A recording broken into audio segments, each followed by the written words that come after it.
పెళ్ళైనా పండగైనా వేడుక ఏదైనా పట్టుచీరల ప్రత్యేక వేదిక వారాహి సిల్క్స్.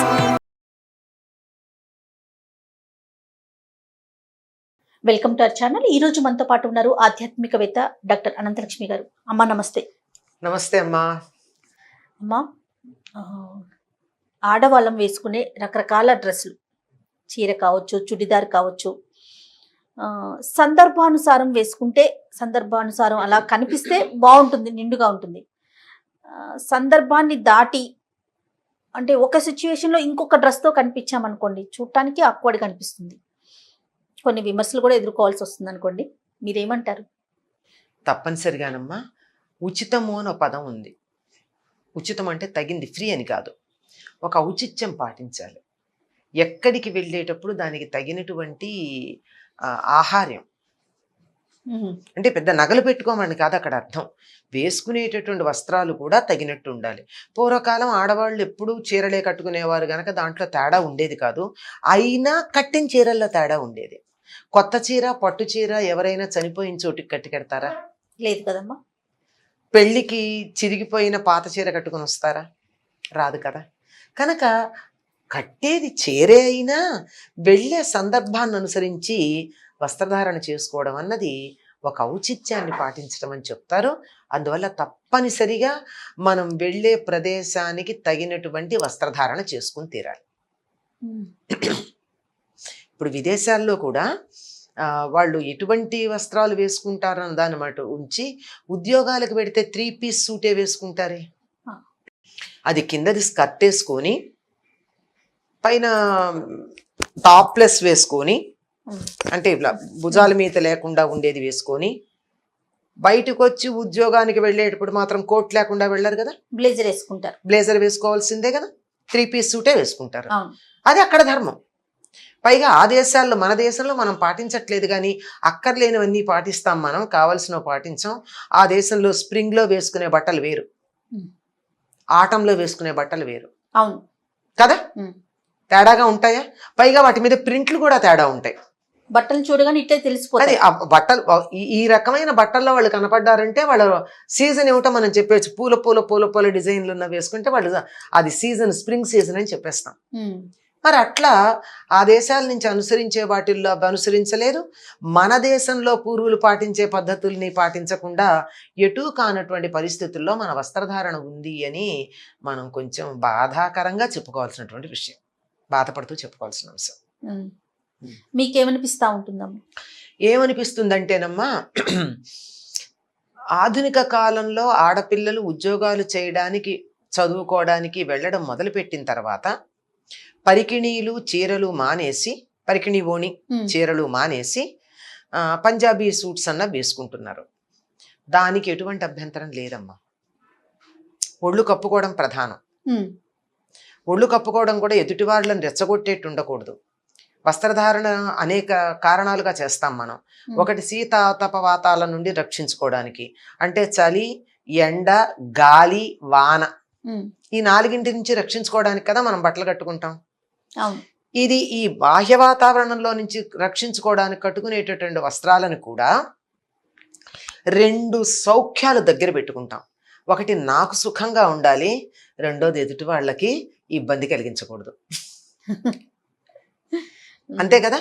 ఈ రెండింటిని దృష్టిలో పెట్టుకుని వస్త్రధారణ చేసినప్పుడు అది చీర కట్టుకుని కూడా రెచ్చగొట్టేట్టు కట్టుకోవచ్చు, పంజాబీ డ్రెస్ వేసుకుని కూడా గౌరవం కలిగేటట్టుగా వేసుకోవచ్చు, పైగా ప్యాంటు షర్టు వేసుకుని కూడా చేతులెత్తి నమస్కరించే విధంగా బట్టలు కట్టుకోవచ్చు. మీరు ఒక్కసారి ఊహించండి, వెటర్నరీ డాక్టర్లు, తర్వాత ఈ ఈక్విస్ట్రియన్ ట్రైనర్స్ అంటే గుర్రాలకి శిక్షణ ఇచ్చేవాళ్ళు, వీళ్ళు ప్యాంట్లు షర్ట్లు తప్ప మరొకటి వేసుకోవడానికి అవకాశం లేదు కదా. అది వేసుకున్నప్పుడు ఒక అమ్మాయిని, ట్రైనర్లు సాధారణంగా వాటికి మేనర్స్ నేర్పడానికి ఆడపిల్లలే చాలా మంది ఉంటూ ఉంటారు, గుర్రాలకు కూడా. ఒక నల్లని ప్యాంటు, ఒక లైట్ కలర్ అంటే white, off white or light yellowish tinge, light pink, light blue, ఇలాంటి టింజ్ ఉన్న ఒక full hands shirt with close neck ఉన్న అమ్మాయి గుర్రం పక్కన పెద్ద జడ వేసుకుని పెడుతున్నా ఎంత అందంగా అనిపిస్తుందమ్మా, అవునమ్మా. మర్యాదగా ఉండదు ఉమ్. కదా. అంచేత వేసుకునేటటువంటి వస్త్రం విధానాన్ని బట్టి గౌరవం ఉంటుంది. మనం వృత్తిని బట్టి బట్టలు మారతాయి. ఉమ్. ఇందాక మీరు సందర్భానికే అన్నారు, సందర్భమే కాదు చేసే వృత్తిని బట్టి వస్త్రధారణలో తేడా ఉంటుంది. ఎగ్జాక్ట్లీ అమ్మా, కరెక్ట్. అంతే కదా. అంతే. ఆ విధంగా ఉండేటట్టుగా మర్యాదగా ఉండొచ్చు. పంజాబీ డ్రెస్ ఉంది, ఇప్పుడు అందరూ పిల్లలు వేసుకోవడానికి బాగా ఉంటుందని నేను చెప్తూ ఉంటాను. నన్ను చాలా మంది విమర్శించారు కూడా, నువ్వు ఇంత సాంప్రదాయకంగా ఉంటావు, సంప్రదాయం అంటావు, ఆడపిల్లలు పంజాబీ డ్రెస్ వేసుకుంటే ఎందుకు ఒప్పుకుంటావని. లంగావోణి వేసుకుని ఎదుటి వాళ్ళని రెచ్చగొట్టేటట్టు నడుం కనిపించేట్టు కట్టుకునే బట్టల కన్నా ఒళ్ళంతా కప్పుకునేటట్టుగా పంజాబీ డ్రెస్ వేసుకుంటే మర్యాద కలుగుతుందా లేదా? ప్రధానం అవతల వాళ్ళని రెచ్చగొట్టేటట్టుగా ఉండకూడదు. అయితే వాళ్ళదే తప్పు రుచిపోకూడదు అనుకో, అయినా సరే ఏం చేస్తాం, అలాంటి చేయలేం కదా. అందుకని అలాంటి వస్త్రధారణ చాలా అవసరం. కాకపోతే పంజాబీ డ్రెస్ అనుమతించారు కదా అని చెప్పి ఇప్పుడు కనపడేటటువంటి కొన్ని రకాల వస్త్రధారణలు చూస్తుంటే దీన్ని ఎందుకు ఒప్పుకున్నామా అనిపించేట్టు అనిపిస్తుంది. ఎందుకంటే బస్సు ఎక్కాలన్నా, మెట్రోలో పరిగెత్తుకుంటూ దాని మించి పరిగెత్తుకుంటూ వెళ్ళి అంటే ఎస్కలేటర్, దాని మించి పరిగెత్తుకుంటూ వెళ్ళి మెట్రో అందుకోవాలన్నా, లేదా తన సొంత 2 వీలర్ నడుపుకోవాలన్నా పంజాబీ డ్రెస్ చాలా బాగుంటుంది. చీర కట్టుకుంటే మరాఠీలు కట్టుకున్నట్టు కట్టుకోవాలి. మహారాష్ట్రియన్స్ కట్టుకుంటారు కదా, వాళ్ళు కట్టుకున్న చీర యుద్ధం చేయడానికి బాగుంటుంది. అంటే 2 కాళ్ళ మధ్యలో నుంచి మగవాళ్ళు పంచ కట్టుకున్నట్టుగా ఈ కాలికి కూడా కట్టుకుంటారు. ఆ చీర అలా వెళ్ళిపోయి అసలు పంజాబీ డ్రెస్ ఎంత సుఖంగా ఉంటుందో అంతకన్నా సుఖంగా ఉంటుంది.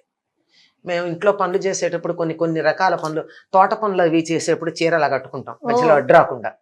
సుఖంగా ఉంటుంది కదా, నిమిషం దోపుకోవడం జారిపోవడాలు లేకుండా ఆ రకంగా కట్టుకుంటే ఎంత బాగుంటుంది. అలా కట్టుకోవడం కుదరదు, బాగుంది పంజాబీ డ్రెస్ వేసుకో. కానీ ఆ మాట అన్నాం కదా అని చెప్పి దానిని కూడా ఆ అంగాంగ ప్రదర్శనకు ఉపయోగించుకునేటట్టుగా వేసుకోవడం అన్నది అక్కడ బాధ కలుగుతూ ఉంటుంది. ఒకప్పుడు పంజాబీ డ్రెస్సులు మోకాల దాకా పైన టాప్ ఉన్నా ఈ పక్కన ఖాళీలు ఉండేవి కాదు, కట్స్ ఉండేవి కాదు. మాకు ఆశ్చర్యంగా కూడా ఉండేది, వీళ్ళు నడిచేటప్పుడు ఎలా నడుస్తారు, పెద్ద అంగలు వెయ్యాలి అంటే ఇబ్బందా అని. అప్పుడు చివర కొద్దిగా ఇంత మేర జస్ట్ స్లిట్ ఉండేది. ఇప్పుడు అది ఎక్కడ దాకా వెళ్ళిందో నేను చెప్పక్కర్లేదు. ఇది ఉండి కూడా దీని కింద పాటియాలా టైప్ పంజాబీ కిందది ప్యాంటు పాటియాలా టైప్, ఇప్పుడు దానికి ఒక పెద్ద పేరు పెట్టారు పాటియాలా టైప్ అని. పాటియాలా టైప్ పైజమా వేసుకుంటే బానే ఉంటుంది, కానీ అది కాకుండా ఇప్పుడు స్కిన్ టైట్స్ వేస్తున్నారు, లెగ్గిన్ అంటున్నారు దాన్ని.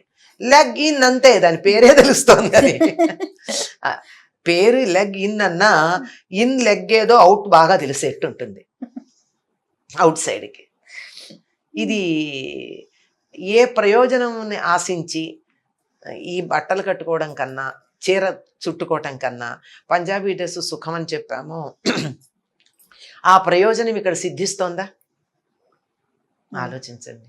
ఏది కావాలనుకుంటున్నామో దాన్ని చెయ్యాలే తప్ప దానికి విరుద్ధంగా చేయడం లేదంటే, నేను ఏది చెయ్యాలనుకుంటే అదే చేస్తాను. నువ్వు పంజాబీ డ్రెస్ చెప్పు, నేను దాంట్లో కూడా అప్పీల్ అంతా చేస్తాను కదా అనే స్వభావం ఉన్న వాళ్ళని మనం ఏం చేయలేము. మార్పు రావాల్సి ఉంది. అసలైనటువంటి భావన ఆ అంగాంగ ప్రదర్శన వల్ల కాక ప్రవర్తన వల్ల రావాలి. అందం అన్నది శరీరగతం కాదు. భారతీయుల లెక్క ప్రకారం సౌందర్యం అన్నది చర్మగతం కాదమ్మా, మనోగతం. మనసు బాగుంటే ముఖం అందంగా నవ్వుతూ ఉంటుంది, కళ్ళల్లో వెలుగు ఉంటుంది. ఈ కళ్ళల్లో వెలుగు, ముఖంలో కాంతి ఇచ్చినటువంటి అందాన్ని శరీరం ఇస్తుందా? ఈ సంగతి గుర్తుపెట్టుకోకపోవడం వల్ల ఏమిటో తెలియదు పాపం, ఏదో చేద్దాం అనుకుని ఏదో చేస్తూ ఉంటారు. నిజంగా వాళ్ళని చూస్తే కోపం కన్నా నాకు జాలి ఎక్కువ కలుగుతూ ఉంటుంది. వీళ్ళని సరే మన మాట వినే పరిస్థితుల్లో లేరు, కానీ వీళ్ళని కూర్చోబెట్టి మంచి మాటలు చెప్దాం కదా, ఇంకా అందంగా కనపడే పద్ధతులు చెప్తాను అని పిలిచి చెప్దామనేటటువంటి భావన కలుగుతూ ఉంటుంది. తర్వాత నైటీలమ్మ, దాని పేరే ఉంది కదమ్మా, నైటీ అంటే ఏమిటి అర్థం? నైట్ వేసుకునేవి, రాత్రి వేసుకునేది అని.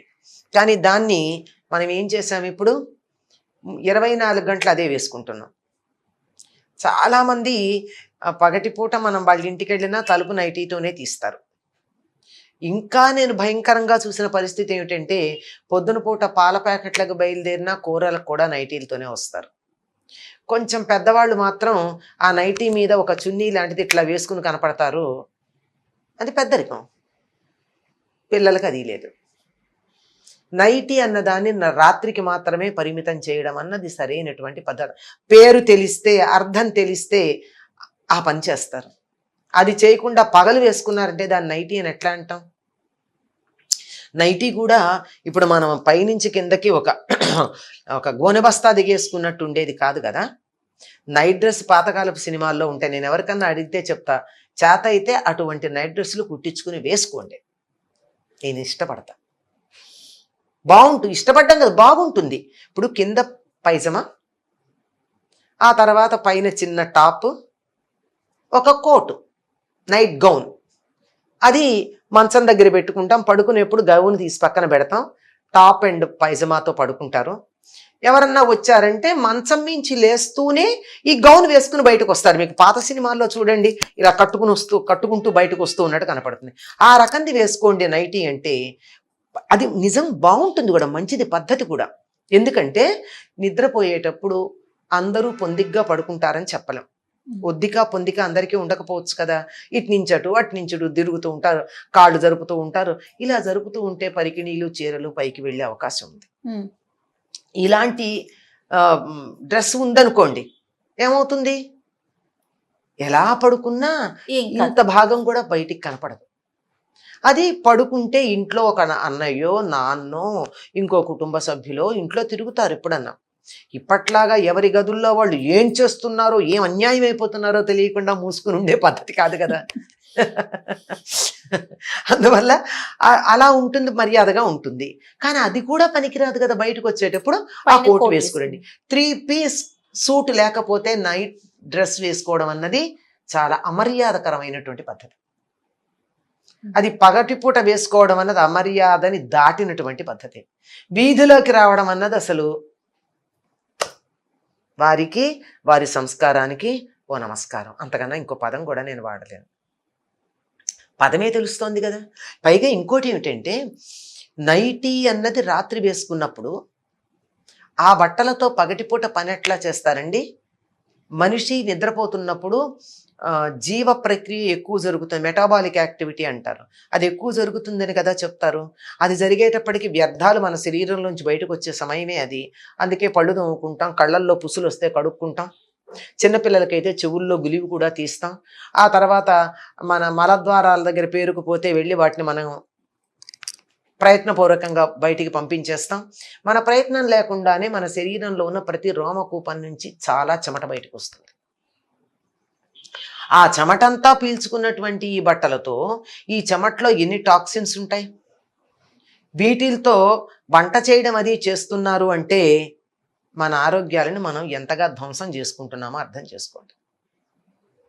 పూర్వకాలం అందుకే ఈ రాత్రి పడుకున్నటువంటి బట్టలతో వంట చేయడానికి అంగీకరించేవాళ్ళు కాదు. స్నానం చేస్తే వంట చేయకూడదు అన్న దాంట్లో ఉన్న నియమం ఏదో పెద్ద మడి, వాళ్ళు చాదస్తులు. ఇప్పుడు మళ్ళీ మడి అందరం మడి కట్టుకుంటున్నాం, నన్ను ముట్టుకోకొని. ఆ రోజుల్లో మడి కనీసం ఒక అడుగు దూరం ఉండేది. ఈ రోజుల్లో మడి 2 మీటర్లు. అది కూడా హూ చెప్పాడు అంటే WHO. బాగుందమ్మా, హూ చెప్పాడా? అంతే కదా. అప్పుడు చెబితే అదేమో చాదస్తం అన్నాం, ఇప్పుడు దాన్ని ఇంకా పొడుగు చేస్తే ఆచరణ యోగ్యం అంటున్నాం. ఇది కూడా అంతే. కరచాలనం మానేయమన్నాం, అది వరకు మీద పడితే మనం ఒప్పుకునే వాళ్ళమా? ఎందుకని? చెమట. ఇప్పుడు ఒక దశాబ్దం అయిందనుకుంటా, తేదీ మర్చిపోయాను నేను. కమ్యూనికల్ డిసీజెస్ రీసెర్చ్ సెంటర్ వాళ్ళ మ్యాగజైన్ ఒకటి ఉంది, జర్నల్, మెడికల్ మ్యాగజైన్. వాళ్ళు చెప్పింది ఒక పెద్ద ఆర్టికల్ ఉంది. అందులో ఆర్టికల్లో వాళ్ళు చెప్పింది ఏంటంటే, ఎక్కువ వ్యాధులు సంక్రమించేది కరచాలనం వల్ల. అరచేతుల్లో చెమటలు పడతాయి. ఈ చెమట వాళ్ళకి తగిలి ఇవంతా కూడా వ్యాప్తి చెందుతుంది. ఎందుకంటే అరచేతిలో స్వేద గ్రంథులు ఉండవు, కానీ చెమట పడుతుంది. అరచేతుల్లో చెమటలు పడితే చాలా భయంకరమైనటువంటి నీరసానికి సంకేతం. తక్కువే పడుతుంది, కానీ అరచేతిలో పడినటువంటి చెమట ఏమవుతుంది, ఇట్లా అనుకుంటాం ఏదో ఒకటి అనుకోకుండా, కనీసం ఇట్లా అన్నా అనుకోకుండా ఉండలేం కదా, అలా పెడుతుందట. అందువల్ల ఇతరుల నుండి మీకు ఎటువంటి వ్యాధులు సంక్రమించకుండా ఉండాలంటే కరచాలనం మానేయమని చెప్పి వాళ్ళు దాని గురించి ఒక ఆర్టికల్ రాశారు. నమస్కారం పెట్టమని ఏం చెప్పలేదు వాళ్ళు, ఎందుకంటే అది ఆ దేశానికి చెందింది కాదు, కానీ దీన్ని మానమని. అయినా ఆ దేశాల్లో చేసేవాళ్ళు కూడా గ్లౌజ్ ఉంటాయి కనుక అంత సమస్య లేదు. మనకి గ్లౌజ్ లేకుండా చెమటలు పడుతూ ఒళ్ళంతా చెమట కారుకుంటూ ఉండే ఈ దేశాల్లో కరచాలనాలు ఏమిటి? ఒళ్ళంతా చెమట పడితే రాత్రంతా చెమటతో తడిసిపోయి కంపు కొడుతున్నటువంటి బట్టలతో వంట చేసి ఇంట్లో వాళ్ళకి పెడితే వాళ్ళకి కానీ నాకు కానీ ఆరోగ్యం ఎట్లా ఉంటుంది? అక్కడికి ఇంగ్లీష్లో దాన్ని నైటీ అంటే మనం పగలు వాడుతున్నామంటే ఎంత మూర్ఖులమో ఆలోచించండి. నాకు ఈ మాట అంటే ఒకళ్ళు అన్నారు, ఇది నైటీ కదండి, హౌస్ కోట్ అన్నారు. హౌస్ కోట్ ఇలా ఉంటుందా? హౌస్ కోట్ ఎట్లా ఉంటుందో నేను చూపిస్తాను, నీకేదో ఒక పదం తెలిసిన వాడద్దు. మన దేశంలో వస్త్రధారణ వేరు, విదేశాల వస్త్రధారణ వేరు. వాళ్ళు కూడా ఈ చిన్న చిన్న బట్టలే కట్టుకున్నా నైట్ గౌన్ లో ఏ రకంగా కోట్ వేసుకుని బయటకు వస్తారో అట్లాగే ఇంటికి ఎవరన్నా వచ్చారంటే హౌస్ కోట్ ఒకటి పైన తగిలించుకుంటారు. అది తగిలించుకోవడానికి దానికే బటన్స్ ఏమి ఉండవు, పెద్దది ఉంటుంది, ఈ ర్యాప్ ఉంటుంది, ఇట్లా ర్యాప్ చేసి దీని మీద ఇది పెట్టి బట్ట కట్టేసుకుంటారు. అందుకని ప్రతి ఇంట్లోనూ ఒక బట్టల స్టాండ్ ఉంటుంది, దాంట్లో ఉంటుంది, దాని మీద ఒక హౌస్ కోట్ పెట్టుకుంటారు. బెల్ మోగింది, డోర్ బెల్ మోగిందంటే హౌస్ కోట్ వేసుకుని వెళ్ళి తీస్తారు. మనలాగా చెప్పా పెట్టకుండా రారు కదా మనుషులు, మనకంత లేదు. ఆ విషయాల్లో మనం పాటించం, అదేం దోషంగా కూడా చెప్పక్కర్లా మనకున్న ఆప్యాయతలకి. అవును, ఆ దేశంలో అది కూడా ఎటికసేనే కదా, ఆ ఎటిక సీత వాళ్ళు బెల్ కొడతారు, వీళ్ళేమో హౌస్ కోట్ వేసుకుని పెడతారు. మనకు అబ్బి లేనప్పుడు ఇవన్నీ పాటించటం, అది సగం ఇది సగం ఉండేవి పాటించటం ఏమిటి? ముఖ్యంగా నైటీ అన్నది రాత్రికమ్మా. రాత్రి పడుకున్న బట్టలతో వంట చేయడం, ఇంట్లో పనులు చేయడం అనేది మంచిదైనట్టు కాదు అనే సంగతి ఏ సైన్స్ బేసిక్ నాలెడ్జ్ ఉన్న వాళ్ళకన్నా తెలుస్తుంది. ఈ రెండు సమన్వయం చేసుకుంటే వేసుకోవచ్చో వేసుకోనక్కర్లేదో వాళ్ళకే తెలుసండి, ఎవరికి వాళ్ళకి. మనం చెప్పేదేముంది. రైట్ అమ్మా, నమస్తే. నమస్తే అమ్మా.